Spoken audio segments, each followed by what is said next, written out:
Cho nó may một chiếc đệm ngồi hình tròn, đường kính thì phải rộng rãi một chút, cái này cỡ 60 cm, và nó sẽ có như thế này. Cái này sẽ là một đường viền,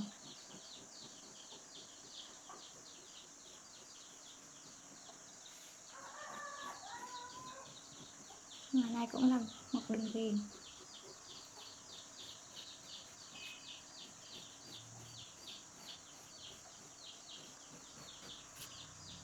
Ngoài này sẽ có những cục bông bông.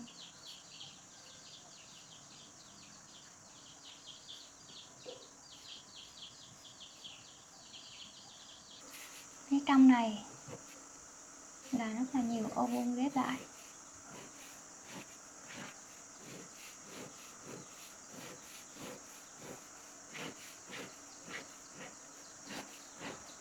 Đó. Phía ngoài thì sẽ là những mảnh mỏng như thế này.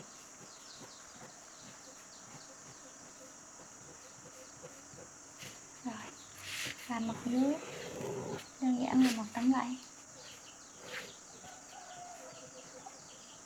hình tròn, đường kính 60 cm.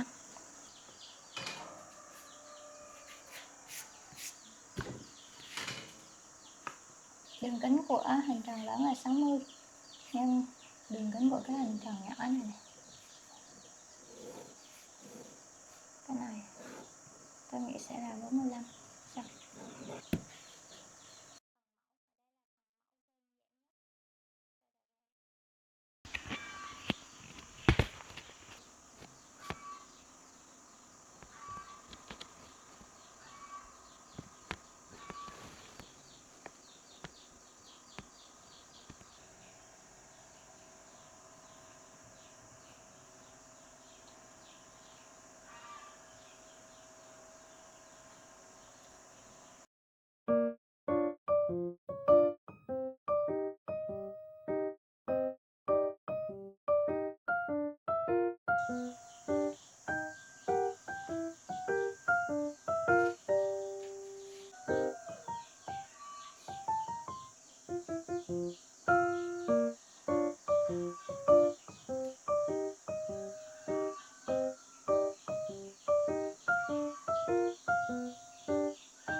Tôi đã chia thành 4 nhóm màu khác nhau như thế này.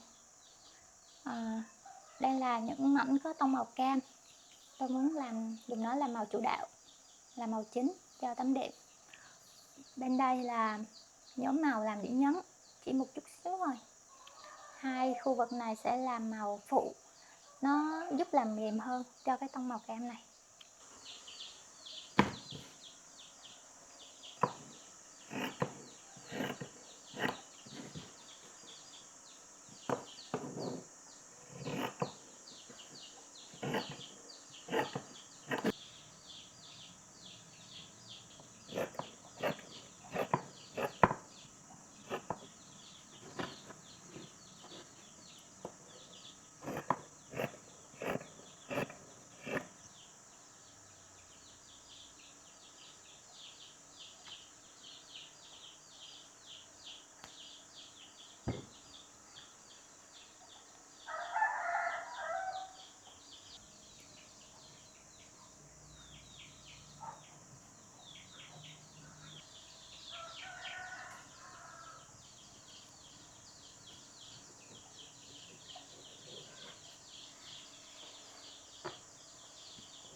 Sau khi lắp ráp thì còn thừa một miếng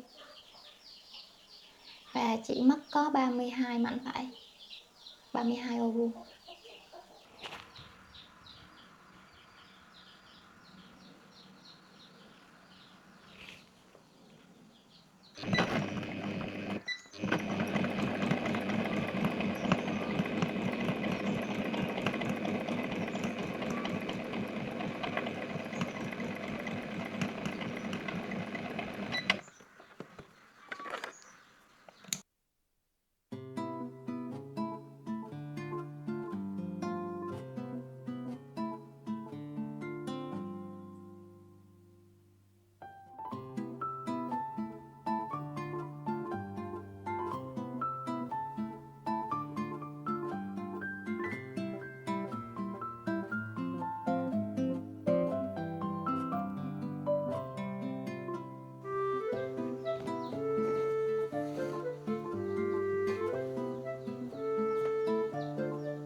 Tôi muốn may một đường viền bằng vải chạy dọc theo cái đường may này.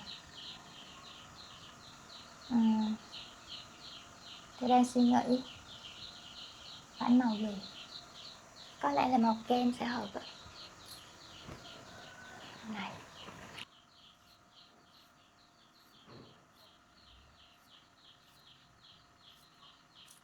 Coi.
Bây giờ tôi sẽ chuyển sang làm mặt phía sau. Chỉ làm một hình tròn có đường kính 60 cm. Thế là đường kính sẽ bằng với đường kính của mặt trước.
Đối với phần đường may xung quanh này, tôi cũng sẽ viền giống cái trên này.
Tôi đã mất khoảng hơn 1 kg bông gòn cho cái đệm ngồi này, đường kính 60 cm.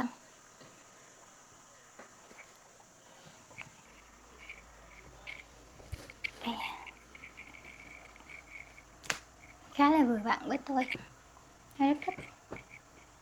Yeah.